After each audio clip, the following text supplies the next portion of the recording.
उनके पूरे परिवार का, उनके खानदान का, उनके जिम्मेदारों का।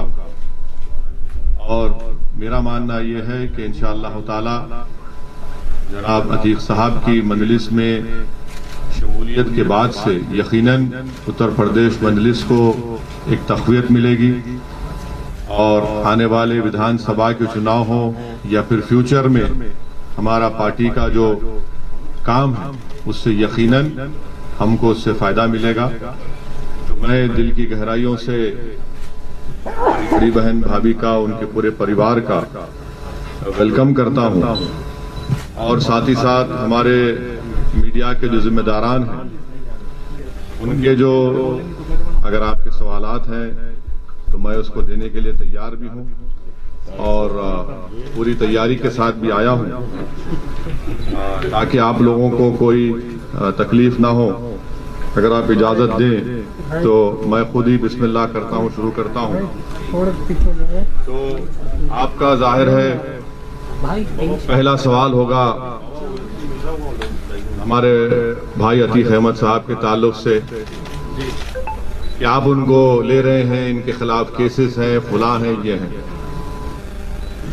देखिए उत्तर प्रदेश में 37% जो बीजेपी के एमएलएज हैं उनके खिलाफ क्रिमिनल चार्जेस हैं। बीजेपी में जो 116 एमपी हैं उनके खिलाफ क्रिमिनल चार्जेस हैं। 87% बीजेपी एमपीज के खिलाफ सीरियस क्रिमिनल चार्जेस हैं 116 में से। जो एडीआर की रिपोर्ट है उसमें कहा गया कि BJP has most number of MPs and MLAs with cases of crime against women. ADR ये कहता है कि बीजेपी एक एनजीओ है जो तमाम हम लोगों का रिकॉर्ड रखता है। उन्होंने कहा कि बीजेपी में ऐसे कई एमपी एमएलए हैं जो जिनके खिलाफ, महिलाओं के खिलाफ मुकदमा है। 30% उसमें सीरियस चार्जेस हैं उनके ऊपर। और बीजेपी के जो अलाई जेडीयू है उसमें 81% एमपीज के ऊपर क्रिमिनल चार्जेस हैं। बीजेपी में एक सांसद हैं मध्य प्रदेश से, उनके खिलाफ तो और सीरियस चार्ज है। आप जानते हैं जो माजी में नाथूराम गोडसे को अपना हीरो माना और हेमंत करकरे के ताल्लुक से अनाप शनाप बका। और पांचवी बात यह है कि इस साल मार्च में सुप्रीम कोर्ट को जो एमिकस क्यूरी ने रिपोर्ट दी, सुप्रीम कोर्ट को यह बताया गया कि उत्तर प्रदेश में 77 केसेस जो मुजफ्फरनगर राइट के थे उनको उत्तर प्रदेश की सरकार ने विड्रॉ किया। खुद मुख्यमंत्री योगी आदित्यनाथ ने अपने खिलाफ एक केस को विड्रॉ कर लिया और 2007 का जो गोरखपुर का केस उनके खिलाफ था, मुख्यमंत्री ने कहा कि इसकी प्रोसिक्यूशन की इजाजत नहीं देता। तो इससे एक बात और इससे बात साफ जाहिर हो गई कि जिस किसी पॉलिटिशियन का नाम प्रज्ञा होगा, अजय होगा, कुलदीप होगा, संगीत होगा, सुरेश होगा, कपिल होगा, वो लोकप्रिय नेता होगा। और जिसका नाम अतीक होगा, जिसका नाम शहाब होगा, जिसका नाम मुख्तार होगा, वो बाहुबली हो जाएगा। ये रियलिटी है, इसको आप इनकार नहीं कर सकते। और अगर अतीक अहमद मुजफ्फरनगर कांड से पहले अगर कोई प्रोवोकेटिव स्पीच देते और गोरखपुर में कोई और भाषण दे देते और उसके बाद गड़बड़ हो जाती तो हो सकता, या फिर उनका उस समाज से ताल्लुक होता जिसके पास सत्ता है, तो यकीनन उनके खिलाफ भी केसेस विड्रॉ हो जाते। तो ये तल्ख हकीकत है और भारत के कानून के लिहाज से अभी तक उन पर किसी भी केस में कन्विक्शन नहीं हुआ है। और उन भाभी हमारी बड़ी बहन भी हैं, वकील साहब भी उनके हैं। तो ये आपको सवालात आप जो करने के बजाय मैं खुद उन सवालात का थोड़ा बहुत तजुर्बा मुझे है, इतना बड़ा नहीं है आपकी तरह। आपका और मेरा वक्त बचाने के लिए मैंने ये बात आपके सामने रखी। अब हम लोग अपने पहले मेंबरशिप का, ये अतीक साहब की मेंबरशिप भी है, हमारी बड़ी बहन।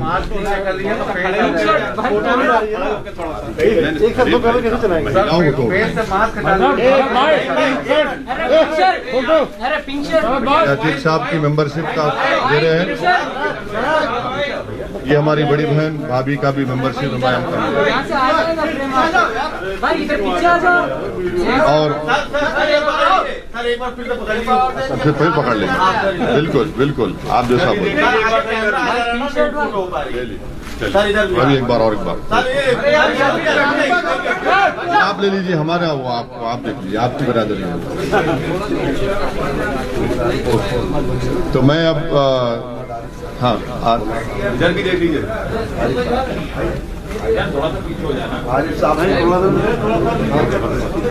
अब थोड़ी देर के लिए हमारे अतीक भाई की वाइफ और वो हमारी बड़ी बहन आपको कुछ बोलना चाहिए।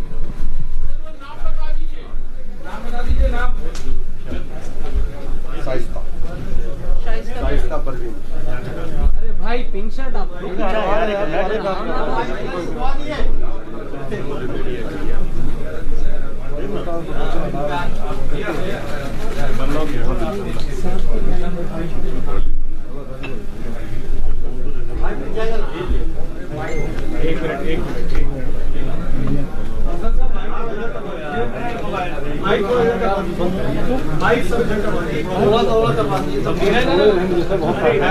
आप नहीं पूछने वाले हमसे कर दे, आप नहीं पूछेंगे हमसे।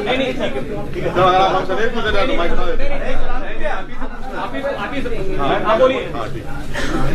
मीडिया से जुड़े सभी पत्रकार बंधु, मीडिया से जुड़े सभी पत्रकार बंधु आदाब, अस्सलाम वालेकुम। मैंने बैरिस्टर जनाब असदुद्दीन ओवैसी साहब की बहुत सी तकरीरें सुनी और पार्लियामेंट में उनके डिबेट भी सुने और उनकी काबिलियत और दूरदर्शिता से बहुत प्रभावित हुआ। बैरिस्टर जनाब असदुद्दीन ओवैसी साहब का देश के प्रति प्रेम और संविधान के प्रति उनकी आस्था, अल्पसंख्यकों एवं दलितों के प्रति उनके प्रेम और उनके मिशन को देखते हुए मैं उनकी पार्टी ऑल इंडिया मजलिस इत्तेहादुल मुस्लिमीन MIM को ज्वाइन करता हूं और मैं भी करती हूं। आप सब से सहयोग की अपेक्षा है। थैंक यू, बहुत शुक्रिया आपका। चलिए अब आप लोग जिम्मेदारान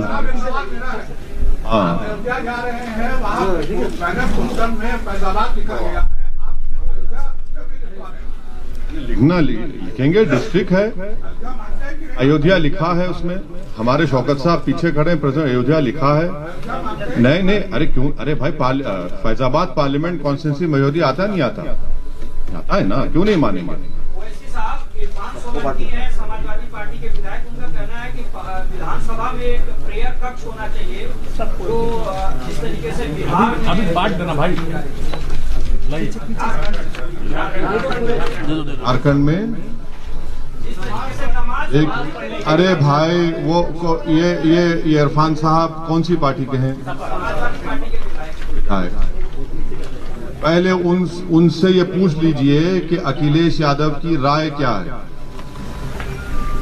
अखिलेश यादव अपनी मुंह से क्यों नहीं बोलते बात ये? आप क्या चाहते हैं? अरे छोटा, हम क्या चाहते हैं? हम ये चाहते हैं कि उत्तर प्रदेश में जैसा कि हर समाज, हर बरादरी की एक पॉलिटिकल लीडरशिप है, उनकी एक पहचान है, उनकी एक शनाख्त है, उसी तरह इंशाअल्लाह ताला उत्तर प्रदेश में मुस्लिम अक़लियत की एक इंडिपेंडेंट पॉलिटिकल वॉइस हो, जिसको भारत का संविधान उसकी इजाजत देता है। ये जो मौसूफ का आप नाम लिए, ये सिर्फ इस तरह की बातें करते हैं। जब मुजफ्फरनगर का कांड हुआ, भारत की आजादी के बाद 50,000 से ज्यादा लोग बेघर हो गए, उस वक्त तो इनकी जबान बंद थी, गूंगे बने हुए थे। उस वक्त उनको उस मस्जिद याद नहीं आई जो आज मुजफ्फरनगर में वीरान हो चुकी है। तो यही फर्क है, ये चीज हम लाना चाहते हैं। वैसे साहब एक सवाल ये है कि जिस तरीके से आपने आजम खान साहब के स्वास्थ्य के बारे में बोला कि जल्दी वो स्वस्थ हो जाए, उनकी यूनिवर्सिटी बची रहे, क्योंकि वो यूनिवर्सिटी सबकी है, क्या जैसे आज अतीक अहमद जी के परिवार ने आपकी पार्टी को ज्वाइन किया है मजबूत करने के लिए, आप चाहेंगे कि आजम खान साहब भी आपकी पार्टी को ज्वाइन करें मजबूती के लिए?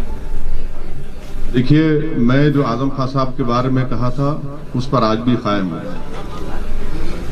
अगर आज वो जिस उलझनों में है, परेशानियों में है, तो उस तरह का पॉलिटिकल जवाब मैं नहीं दे सकता। अगर मेरी नेक तमन्ना है और हमारी ऐन ख्वाहिश है कि अल्लाह सुब्हाना व तआला उनकी तमाम मुश्किलात में आसानी पैदा करे।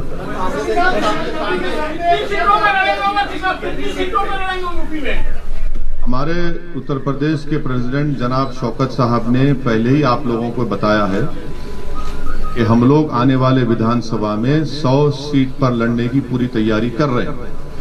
वैसे एक सवाल ये है, कल योगी आदित्यनाथ ने एक इंटरव्यू दिया हिंदुस्तान को और उनसे ये पूछा गया कि वैसे साहब कहते हैं आप तो लखनऊ के हैं या गोरखपुर के। उन्होंने कहा कि क्या उनसे एक सवाल पूछा गया तो वैसे साहब ने कहा आप तो लखनऊ के नहीं, आप तो गोरखपुर के हैं। उन्होंने ये कहा कि एक का डीएनए टेस्ट होना चाहिए, पता चल जाएगा कौन कहाँ का। करवा लीजिए, चलिए, बाकी है तो आइए डीएनए कराते हैं। चलिए करा लेते हैं डीएनए, आप करा लीजिए, हम तैयार हैं। आप कराएंगे, आपको भी कराना पड़ेगा। अब ये नौबत आ गई कि डीएनए कराएंगे, यानी भारत के संविधान को नहीं मानेंगे, डीएनए को मानेंगे। कहिए, चलिए। Sir, ISS chief Mohan Bhagwat ने कहा कि भारत में मुसलमान इन्वेडर्स के जरिए आए हैं, इस्लाम मजहब इन्वेडर्स के जरिए आया है, और जितने भी सेंसिबल लीडर्स हैं उनको ये मांग करनी चाहिए कि जो भी कट्टरपंथ की बात करे उसका विरोध करना चाहिए, कट्टरपंथ मुसलमानों का।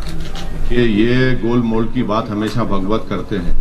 कभी बोले डीएनए हमारा एक है, लिंचिंग करने वाला गलत है। ये एक ही सांस में ये तो हमेशा रंग बदलते रहते हैं ना अपना। कभी एक बात बोलते हैं, कभी एक बात बोलते हैं। ये तमाम के तमाम संघी लोग जो होते हैं वो हिस्ट्री के बड़े वीक होते हैं। हिस्ट्री अगर पढ़ लेते तो मालूम होता कि वेस्ट कोस्ट पर इस्लाम पहले आया, इन्वेडर से नहीं आया। तो हिस्ट्री में कमजोर है। तो बताना ये चाहते हैं कि वो जो आरएसएस की जो आइडियोलॉजी है, जिसमें गोलवालकर और आपके सावरकर, ये दोनों ही बताते हैं ना कि पुत्र होली लैंड और मदरलैंड की जो गुफ्तगू करते हैं, तो उसी के रोशनी में, उसी को रिक्रिएट करते हुए मोहन भागवत ने बात कही है। और मोहन, सुनिए, अरे आपको सुन तो लीजिए, इतना तकलीफ क्यों हो रही है उनका, इनको क्रिटिसाइज कर रहे हैं। तो मोहन भागवत को जो पहली कॉन्स्टिट्यूशन की किताब बनी गई थी, जो आज भी लोकसभा पार्लियामेंट में है, उसमें मुगल बादशाह अकबर की फोटो है, टीपू सुल्तान की है। संविधान बनाने वालों ने उनकी तस्वीर डाली, उसके ऊपर क्या कहेंगे वो? तो इसीलिए कह रहा हूं कि हिस्ट्री में बड़े वीक हैं वो। आपके अलायंस पार्टनर है ओम प्रकाश राठौर साहब, कहने को तो वो आपके साथ जरूर है कि वो कभी भारतीय जनता पार्टी में भी चले जाते हैं बात करने के लिए, कभी समाजवादी पार्टी में भी टच में रहते हैं। तो क्या कुछ स्टेटस क्लियर कर पाएंगे कि आप लोग उनके साथ जा रहे हैं चुनाव में कि नहीं? नहीं, हम उनके साथ हैं। और एक पिछले बार टीवी कॉन्क्लेव हुआ था यही लखनऊ में, हमारी उनसे बातचीत भी हुई है और इंशाल्लाह सितंबर में हमारी दोबारा उनसे मुलाकात होगी, बात होगी। ओवैसी साहब, किन दलों से अभी तक आपका संपर्क हुआ है? उत्तर प्रदेश में 100 प्रत्याशी आप उतार रहे हैं और आपने समाजवादी पार्टी को भी एक प्रस्ताव दिया था कि अगर यूपी में उप मुख्यमंत्री मुस्लिम होगा तो ओवैसी की पार्टी उनके साथ मिलकर चुनाव लड़ेगी। क्या आपका कहना है? नहीं, अभी तो वो प्रस्ताव कहाँ दिए हम, आप लोगों ने नहीं सुने। आपने हमसे पूछा था कि क्या आप इनसे अलायंस करेंगे, हमने कहा तैयार है। आप पूछिए उनसे, वो तैयार है नहीं। तो अभी तक आपके पास कोई इस तरह का कोई संकेत नहीं आया? नहीं, आपके नहीं आया तो बता दीजिए, हमारे पास तो नहीं आया। हाँ? आपका बयान था। नहीं, मेरा बयान नहीं, आप ही के जिम्मेदारों ने मुझसे सवाल किया था तो मैंने उसका ही जवाब दिया। सपा और बीजेपी तो आपको इंडिविजुअल अनटचेबल पॉलिटिकल अनटचेबल समझते हैं। हाँ हाँ हाँ। क्यों ऐसा क्यों समझती सपा बसपा आपसे, तब क्यों डरती है यहाँ पे? अब लैला की दुश्मनी में तो करते हैं ना पूरे मजनू, तो इनको लगता है कि सपा को या जो भी बीएसपी अगर एक ऐसा हमको अनटचेबल बनाना चाहती है तो हमको कोई एतराज नहीं है। हम उत्तर प्रदेश की जनता में जाएंगे और उनको भी पैगाम देंगे कि देखिए ये हमको अनटचेबल बना रहे हैं, और मकसद परेशानी इनको इस बात की है कि जब हम ये कहते हैं कि 19% मुसलमान और आप MY कॉम्बिनेशन की बात करते हैं, आप 11% और 19% गुलामी आपकी करते रहे, आपकी जय जयकार करते रहे, आपको मुख्यमंत्री बनाए, आपको वोट दें, और आप हिस्सेदारी की जब बात होती है तो उस बात ही नहीं करते आप। मुजफ्फरनगर का इतना बड़ा फसाद हुआ, मुख्यमंत्री जनाब अखिलेश यादव थे, अगर वो केस चला देते तो आज योगी सरकार मार्च में 77 केसेस को वापस नहीं लेती। ये हर महाज पर ये नाकाम साबित हुए। ये नहीं चाहते उत्तर प्रदेश में कि मुस्लिम माइनॉरिटी की एक इंडिपेंडेंट पॉलिटिकल लीडरशिप क्रिएट हो। ये उत्तर प्रदेश के मुसलमानों का मुकद्दर ये बना चुके हैं कि 60% ड्रॉप आउट रेट है क्लास 5 से 5, 6, 7 साल की उम्र से 14 साल की उम्र तक। 2% मुसलमान बच्चे ग्रेजुएट होते हैं, 3% इंटर पास करते हैं, 12th पास करते हैं। ये मुकद्दर बना चुके हैं। जेल में 27% मुसलमान ट्रायल है। हम ये बात कर रहे हैं लीडरशिप की, हिस्सेदारी की, तो जाहिर है इनको तकलीफ होगी। और ये जनता देख रही है कि कैसे हर समाज को उनका हिस्सा मिल रहा है। क्या आप समझ रहे हैं कि नरेंद्र मोदी ने अनुप्रिया पटेल को, बाघेल साहब को ऐसे ही बना दिया मंत्री? उनकी बरादरी का वोट है, उनकी जात का वोट है, कास्ट का वोट है। तो ये पूरे हर कास्ट की एक पॉलिटिकल लीडरशिप आइडेंटिटी बन चुकी है। जब बात मुस्लिम्स की आती है और मुसलमानों में ओबीसी मुसलमान की बात आती है तो सब कहते हैं नहीं नहीं, इससे कम्युनलिज्म बढ़ेगा। कम्युनलिज्म बढ़ रहा है, बीजेपी जीत रही है, तो अखिलेश यादव और एसपी और बीएसपी ने मिलकर अलायंस किया था, तब भी बीजेपी जीत गई। इसका जिम्मेदार कौन है फिर? मैं हूं, ये मेरी पार्टी है। मुसलमान ने तो आपको झोली भर भर कर वोट दिया, फिर कहां गया वोट?